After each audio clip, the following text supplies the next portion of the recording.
The Man in the Iron Mask by Alexandre Dumas. Chapter 16.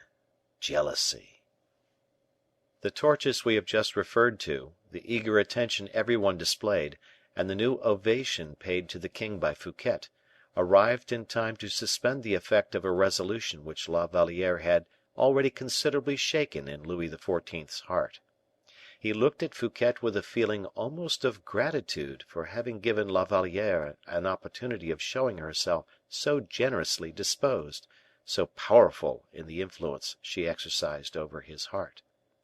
The moment of the last and greatest display had arrived. Hardly had Fouquet conducted the king towards the chateau, when a massive fire burst from the dome of Vaux with a prodigious uproar, pouring a flood of dazzling cataracts of rays on every side, and illuming the remotest corners of the gardens. The fireworks began. Colbert, at 20 paces from the king, who was surrounded and feted by the owner of Vaux, seemed, by the obstinate persistence of his gloomy thoughts, to do his utmost to recall Louis's attention, which the magnificence of the spectacle was already, in his opinion, too easily diverting.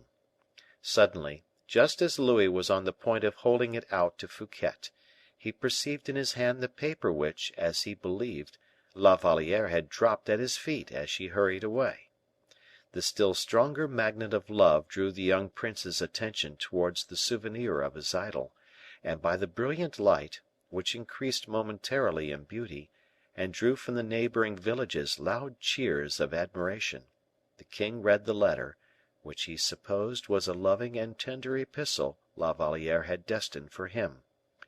But as he read it, a deathlike pallor stole over his face, and an expression of deep-seated wrath, illumined by the many-colored fire which gleamed so brightly, soaringly around the scene, produced a terrible spectacle, which every one would have shuddered at could they only have read into his heart, now torn by the most stormy and most bitter passions. There was no truce for him now, influenced as he was by jealousy and mad passion. From the very moment when the dark truth was revealed to him, every gentler feeling seemed to disappear. Pity, kindness of consideration, the religion of hospitality, all were forgotten. In the bitter pang which wrung at his heart, he, still too weak to hide his sufferings, was almost on the point of uttering a cry of alarm, and calling his guards to gather round him. This letter, which Colbert had thrown down at the king's feet, doubtlessly guessed, was the same that had disappeared with the porter Toby at Fontainebleau, after the attempt which Fouquet had made upon La Valliere's heart. Fouquet saw the king's pallor, and was far from guessing the evil. Colbert saw the king's anger, and rejoiced inwardly at the approach of the storm. Fouquet's voice drew the young prince from his wrathful reverie. "What is the matter, sire?" inquired the superintendent with an expression of graceful interest. Louis made a violent effort over himself, as he replied, "Nothing." "I am afraid your majesty is suffering?" "I am suffering, and have already told you so, monsieur, but it is nothing." And the king, without waiting for the termination of the fireworks, turned towards the chateau. Fouquet accompanied him, and the whole court followed, leaving the remains of the fireworks consuming for their own amusement. The superintendent endeavored again to question Louis XIV., but did not succeed in obtaining a reply. He imagined there had been some misunderstanding between Louis and La Valliere in the park, which had resulted in a slight quarrel, and that the king, who was not ordinarily sulky by disposition, but completely absorbed by his passion for La Valliere, had taken a dislike to every one because his mistress had shown herself offended with him. This idea was sufficient to console him. He had even a friendly and kindly smile for the young king when the latter wished him good night. This, however, was not all the king had to submit to. He was obliged to undergo the usual ceremony, which on that evening was marked by close adherence to the strictest etiquette. The next day was the one fixed for the departure. It was but proper that the guests should thank their host, and show him a little attention in return for the expenditure of his 12 millions.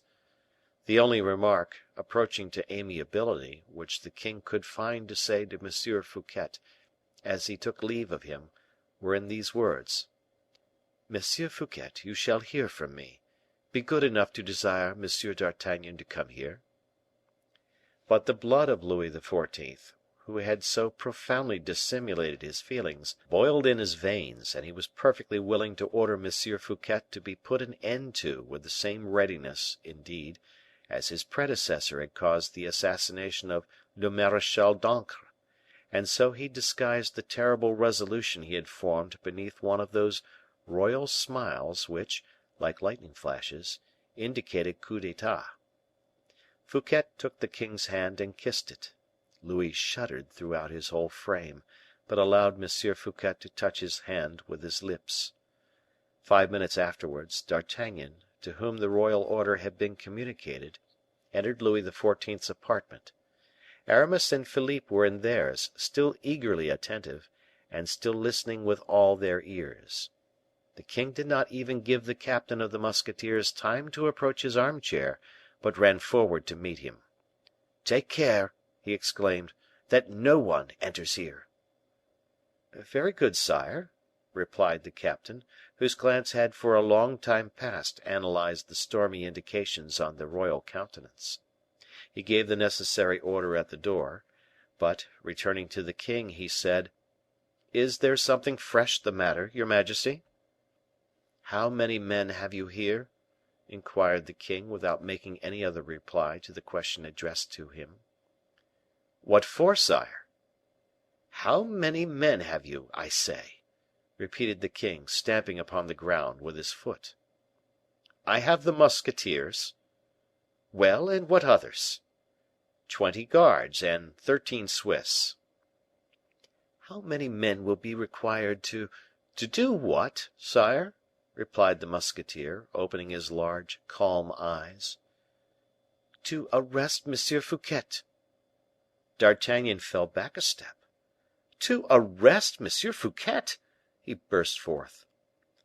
"Are you going to tell me that it is impossible?"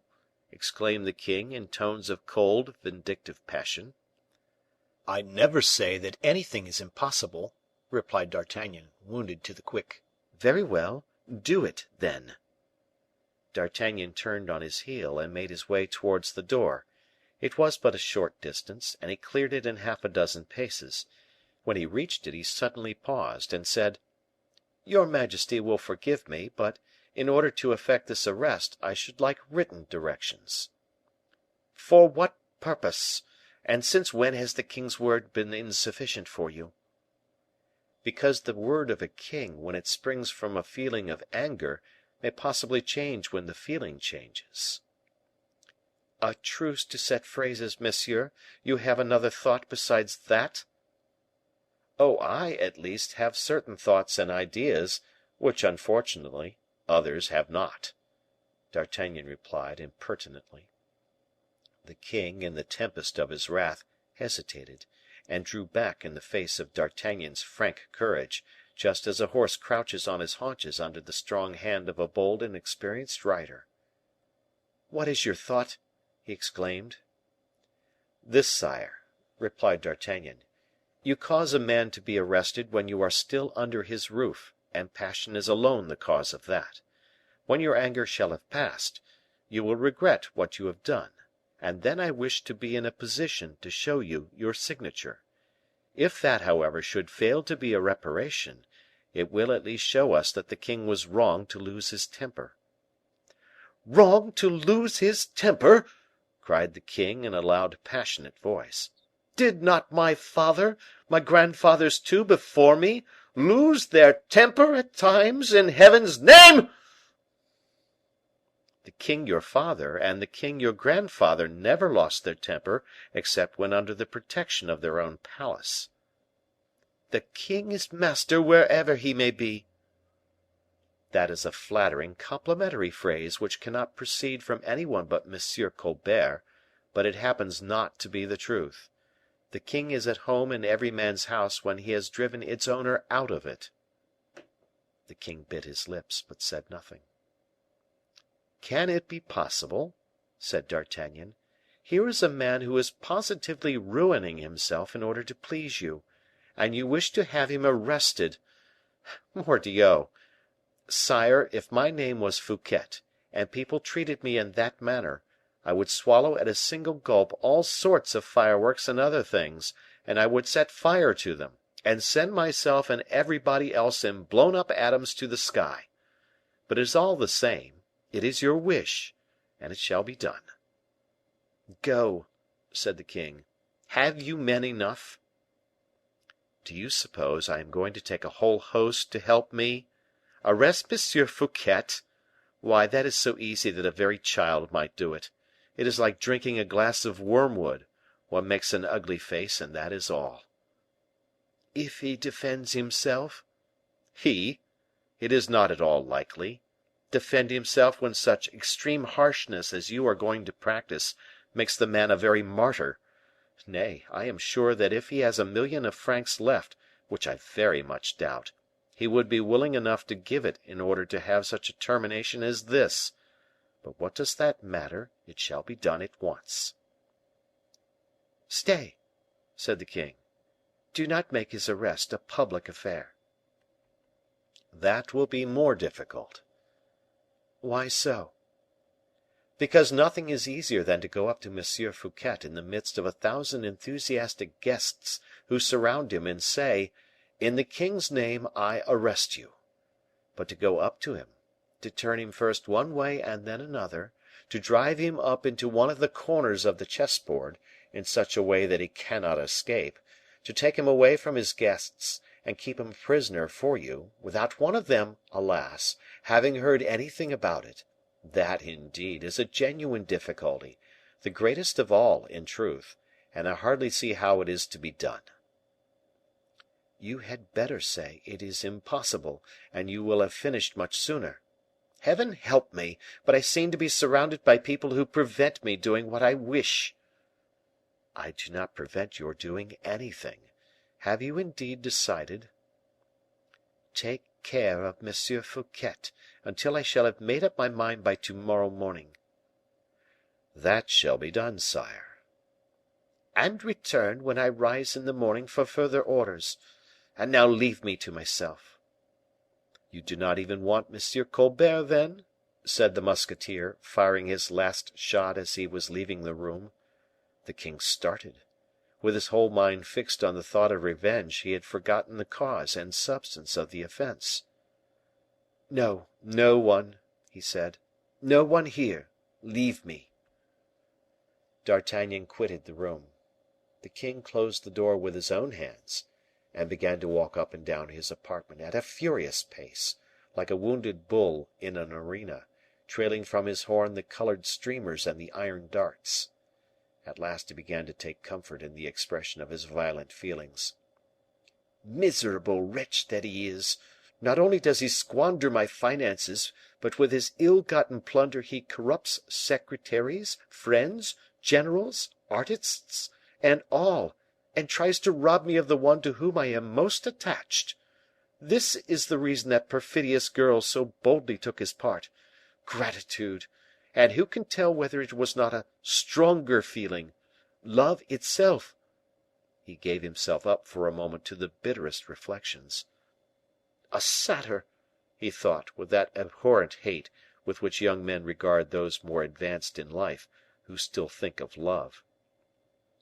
"A man who has never found opposition or resistance in any one, who lavishes his gold and jewels in every direction, and who retains his staff of painters in order to take the portraits of his mistresses in the costume of goddesses." The king trembled with passion as he continued. "He pollutes and profanes everything that belongs to me. He destroys everything that is mine. He will be my death at last, I know. That man is too much for me. He is my mortal enemy, but he shall forthwith fall. I hate him! I hate him! I hate him!" And as he pronounced these words, he struck the arm of the chair in which he was sitting violently, over and over again, and then rose like one in an epileptic fit. "To morrow, to morrow! "Oh, happy day!" he murmured. "When the sun rises, no other rival shall that brilliant king of space possess but me. That man shall fall so low, that when people look at the abject ruin my anger shall have wrought, they will be forced to confess at last and at least that I am indeed greater than he." The king, who was incapable of mastering his emotions any longer, knocked over with a blow of his fist a small table placed close to his bedside, and in the very bitterness of anger, almost weeping, and half suffocated, he threw himself on his bed, dressed as he was, and bit the sheets in his extremity of passion, trying to find repose of body at least there. The bed creaked beneath his weight, and with the exception of a few broken sounds, emerging, or, one might say, exploding from his overburdened chest, absolute silence soon reigned in the chamber of Morpheus. Chapter